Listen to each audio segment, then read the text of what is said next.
What if I told you the decisions you're going to make in the next few weeks could define your entire year in 2025? Now, while others are doing other things, like they're looking at AI and they're trying to play it safe and they're trying to play it small, you have an opportunity to not wait for the perfect time, not wait for the economy to get better, not wait for people to call you back, and actually do the things that are going to move the needle. So let's talk about what that means. That means showing up with the right sales approach right now. And it doesn't even have to be the right sales approach.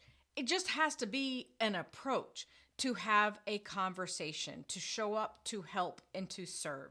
So many of us get caught up in the offer and are they going to buy this and how much is it? And let me fix my website real quick. And those things don't move the needle. What moves the needle right now is having real conversations and serving and helping and educating your buyer on the buying journey so that you are the person they will call when they're ready to buy. So what is everybody else doing? Everybody else is kind of sitting back and telling whatever story they need to tell to not take action. And I don't even think they realize it's not even a conscious thing that we're doing. So we have a story that we can tell around the economy. We have a story that we can tell around why 2024 has been so hard. We have a story that we can tell around why sales are plateauing or maybe not growing. Maybe they're shrinking. And we have a choice on that perception. So let me tell you about a client that normally at this time would start to plan. They do their strategic planning in November and December. People are not done buying. And if anything, because of consumer behavior and because of some people that are on calendar budgets, sometimes they spend money because they want to or they have to. So don't look at this as an opportunity, like as a time that you don't have to sell or people aren't buying, so you don't want to sell. Should you reflect? 100%. Is it important? Yes, it is, but not right now. This client that was doing strategic planning in November, December said, okay, we're just going to push through. I was nagging them. I was on them. They pushed through and they did 2x quarter over quarter. They did that in fourth quarter. Didn't even think fourth quarter was a buying quarter for their customers just because they had conversations, just because they followed up. So let's talk about what you can do. First of all, I think it's important, whether we're in sales, whether we're leading a team, whether we are just an entrepreneur selling for ourselves, trying to do some stuff on the side. It's the perception and the mindset that we go into it with. And if I have the energy that I'm only going to work with people that want free stuff and can't afford me, guess who shows up? People that want free stuff that can't afford me. But if I say I need people that I'm not rescuing, I need people that are determined to make this a strong year regardless of what happened, regardless of how expensive things have become or what their prices have become or any of those things, I attract the people that are ready to take action and they know they need to do something different. Like they don't want to start the year saying, next year, this year, they don't want to start that. They're like, how can I finish strong and how can I be top of mind now? So here are some things you can do. Remind people what you do.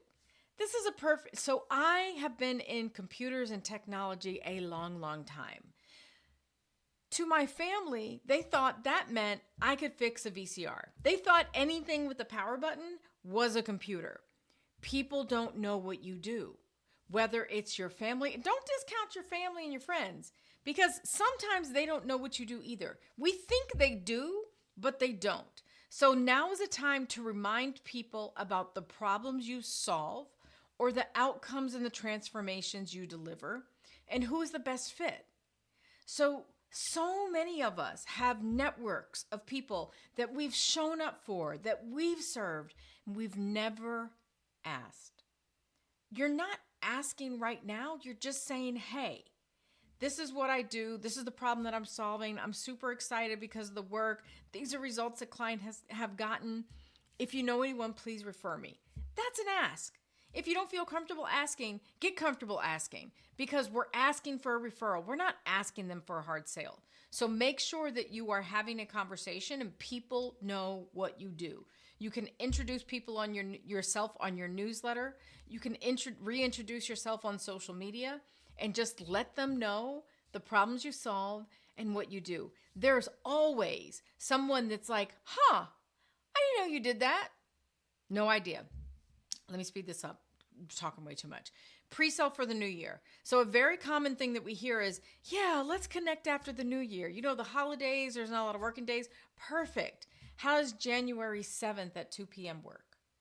Get on their calendar, because you know what happens when the new year starts? Everybody else that they said, let's connect in the new year, is also trying to get on their calendar in the new year. So book them now.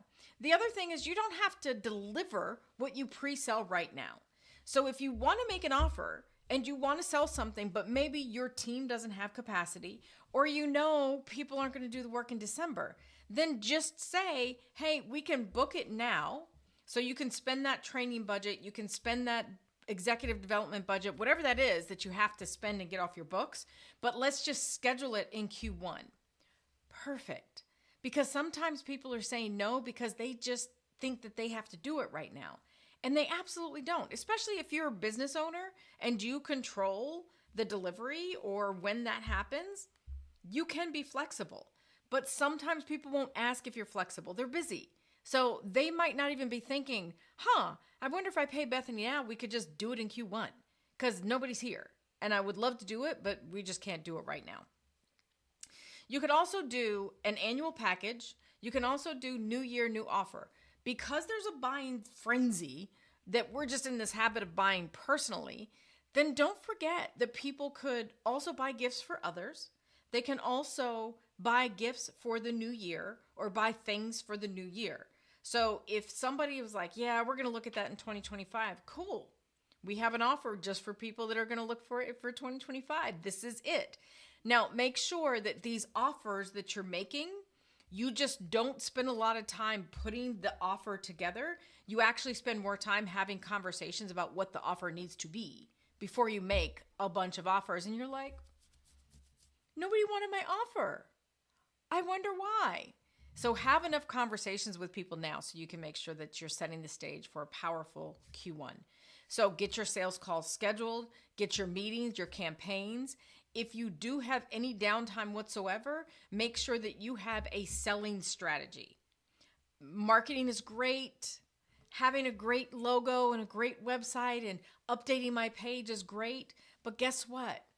People will pay you if they understand the problem that you're solving. And they're not going to say, oh, hold on, let me check your website real quick. It's not on your website. I don't know if I should buy it right now. Says no one ever. So don't worry about that stuff. That's easy stuff that keeps us from doing the hard stuff, like following up, picking up the phone, asking people for referrals, asking customers for testimonials, asking them who else they know that might want the same thing that they got. Do those things. Money generating activities, revenue generating activities. Call it whatever you want. You're taking action to increase your revenue and your profit. So you can prep for whatever materials that you need for your outreach.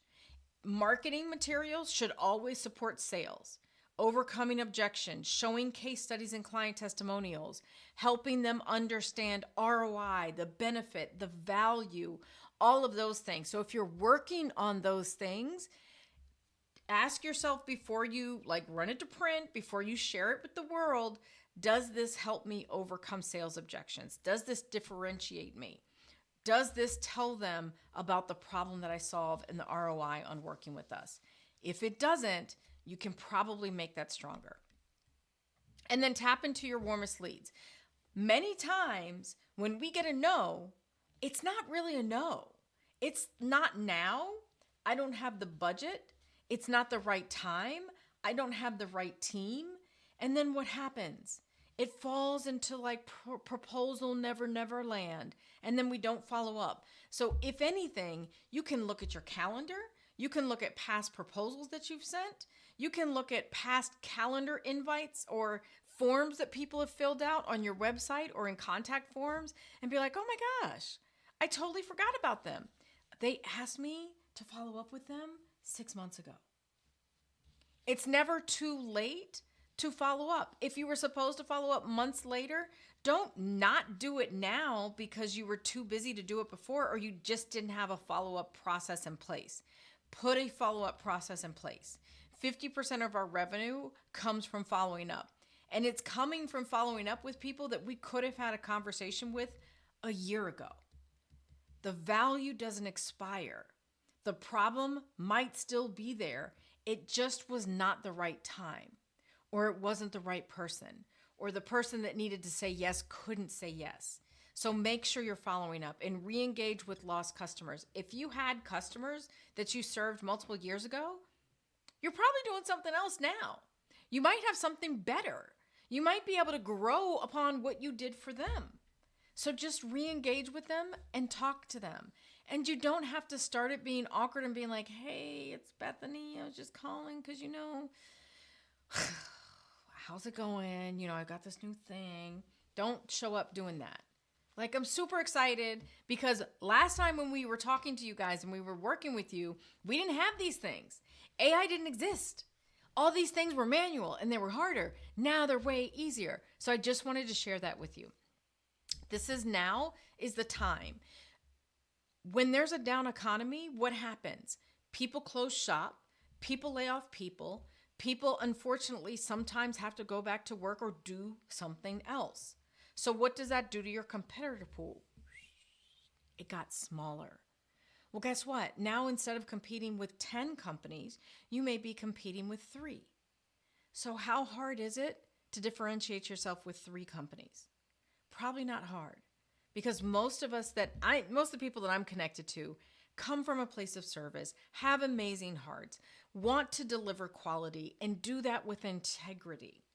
So you should be able to stand out. You should be able to stand behind your product. And right now, people aren't showing up. They're doing their reflections, their planning, and now is a perfect time. And if it doesn't get Q4 business, like in December, low-hanging fruit business, then guess what? Guess who's going to be top of mind when you meet with them in January? Guess who's actually going to have an appointment booked in January? You will, because you're going to show up right now. So let me know your comments, your feedbacks. I would love to know what you're going to do. My face is really big. I should have looked at my face before I did this. Have an amazing holiday. And if you're still here, thank you. I appreciate you. I wanted to let everyone know that I'm making a super big announcement tomorrow. This should be Monday. So I'm going to make an announcement tomorrow and you will see something that I've never done before. Super excited. And I don't know if I'm going to have the capacity or the bandwidth to do it again. So keep an eye out for that. All right. Take care. Have an amazing holiday. Bye.